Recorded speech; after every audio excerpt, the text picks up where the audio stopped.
Chapter 34, Dinah and the Shechemites. I have no idea who Dinah is, or Dinah, it's spelled D-I-N-A-H. I don't know who the Shechemites are. This is another part of the Bible that doesn't get talked about too much. We'll find out if there's any weird information. Oh, wow. Okay. I accidentally saw ahead in the chapter, and some bad stuff happens. There are words in this that I cannot say on YouTube, I'm pretty sure. I think I'll get in trouble for it. So I'm going to have to think of an alternate word, and I was not prepared for this. I'll use a substitute because I don't think you're allowed to say it on YouTube. This will also be posted to TikTok, so I don't think it's allowed there either. Let's find out who Dinah is. Now, Dinah, the daughter of Leah, that's who it is. The daughter Leah had born to Jacob, went out to visit the women of the land. When Shechem, son of Hamor the Hivite, that's a person. Yeah, so the Shechemites must be his people. When Shechem, the son of Hamor the Hivite, the ruler of that area, saw her, he took her and he R-worded her. That's how I'm going to say it for this. That's everyone should know what that is. His heart was drawn to Dinah, daughter of Jacob. This is why, how have I not heard this one before? This has also never been talked about in any teaching that I've ever seen in the Bible. It seems really suspicious that some of these stories are avoided. I mean, you can guess why, but it's like, why are these things not acknowledged in Christian circles? His heart was drawn to Dinah, daughter of Jacob. He loved the young woman and spoke tenderly to her. That seems pretty messed up. And Shechem said to his father Hamor, "Get me this girl as my wife." None of this sounds okay or justifiable. His heart was drawn to her. That doesn't make any sense, that that's what he would do. Or maybe it's just about his feelings and they weren't reciprocated. I don't know, gross and upsetting. When Jacob heard that his daughter Dinah had been defiled, his sons were in the field with his livestock. So he did nothing about it until they came home. Okay, that also seems weird. Maybe the Bible is just literally I'm trying to be fair here. Like, if I'm a dad and I find that out, it's like, first thing I'm doing, but also maybe he's waiting, for his sons to come home so that he's got backup. That would make sense. Then Shechem's father Hamor went out to talk with Jacob. What is this story? I've never heard this before. Jacob's sons had come in from the fields as soon as they heard what had happened. They were shocked and furious because Shechem had done an outrageous thing in Israel by sleeping with Jacob's daughter, a thing that should not be done. Normally I make jokes about the wording as I go along, but since it's such a heavy topic that doesn't really feel good. But Hamor said to them, "My son Shechem has his heart set on your daughter. Okay. Please give her to him as his wife." No. No. That's not how that works. That's not the right set of steps that you take for marriage. Intermarry with us. Give us your daughters and take our daughters for yourselves. You can settle among us. The land is open to you. Live in it, trade in it, and acquire property in it. So he's trying to bargain for this guy's daughter and mix together their families on this basis, or to defend against the act that took place. This is a very weird situation and a strange story. But let's see what Jacob and his sons are going to do. Then Shechem said to Dinah's fathers and brothers, "Let me find favor in your eyes, and I will give you whatever you ask. Make the price for the bride and the gift I am to bring as great as you like, and I'll pay whatever you ask me. Only give me this young woman as my wife." I really hope they're not about to agree or settle for this, because this is like, so far, if it goes that way, that's got to be the most disrespectful, shameful way to behave towards their sister/daughter. Because their sister Dinah had been defiled, Jacob's sons replied deceitfully as they spoke to Shechem and his father Hamor. They said to them, "We can't do such a thing. We can't give our sister to a man who is not circumcised. That would be a disgrace to us." So we talked about circumcision before. I guess this guy's not circumcised. They're saying we can't give our daughter. Also says they're speaking deceitfully, so it sounds like they're luring him into a trap. "We will enter into an agreement with you on one condition only, that you become like us, circumcising all your males." So are they just tricking everyone into being circumcised so that they're saved by God? That's my guess as to where this is going. "Then we will give our daughters and take your daughters for ourselves. We'll settle among you and become one people with you.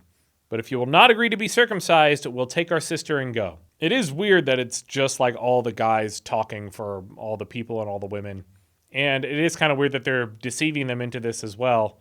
This is all just strange. So far, this is just a weird feeling story. Their proposal seemed good to Hamor and his son Shechem. The young man, who was the most honored in all of his father's family, lost no time in doing what they said because he was delighted with Jacob's daughter.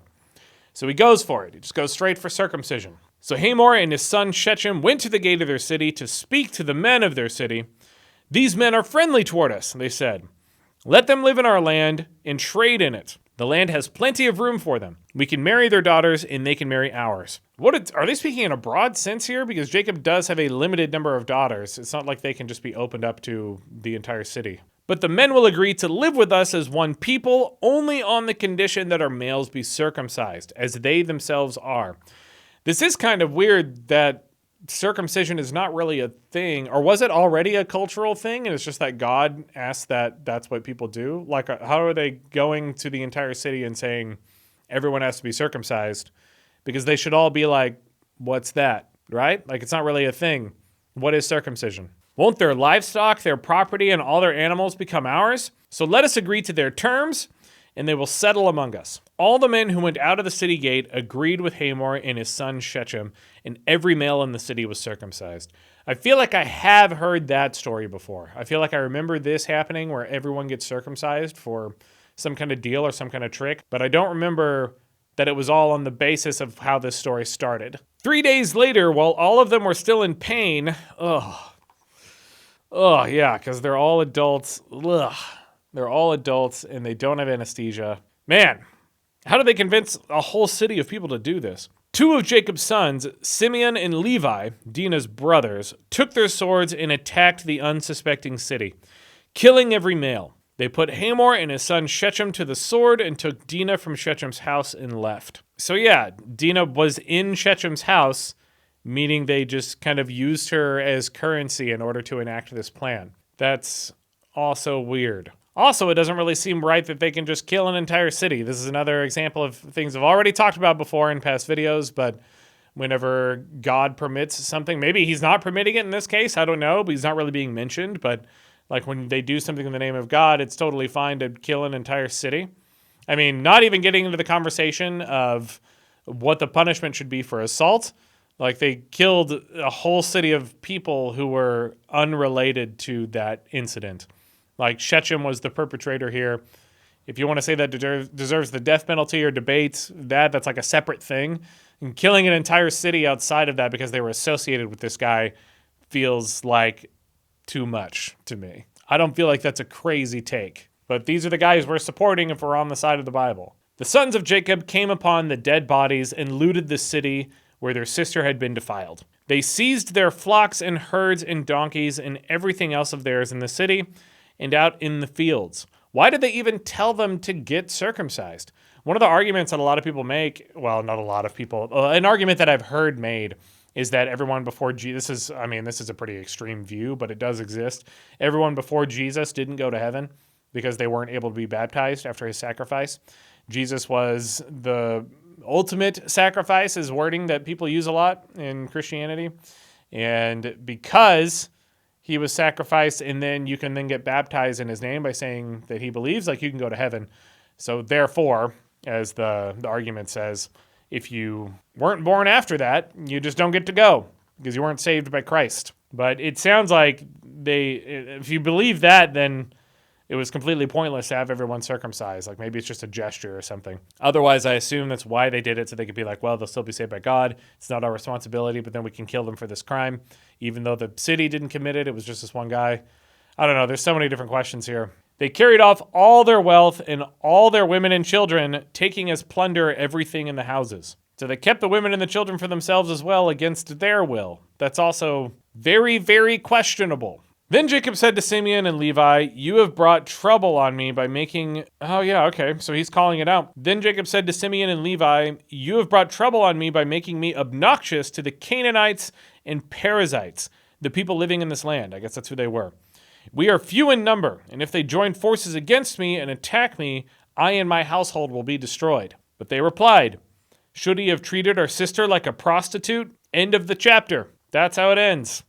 I guess those are the questions this chapter proposes. I mean, I don't know. I don't know what to make of that whole chapter. That was all kind of crazy. I don't really condone most actions taken by most characters in this story. I can certainly see getting revenge for the assault of your sister. That's not very difficult to understand. Having people circumcise themselves and then killing all of them, that doesn't totally line up for me. But I don't know, weird chapter. Maybe that's why no one talks about it. Doesn't really get mentioned much in the church. If anyone has anything to say on that one, throw it into the comments because I will read it and maybe glean some sort of new insight from the community.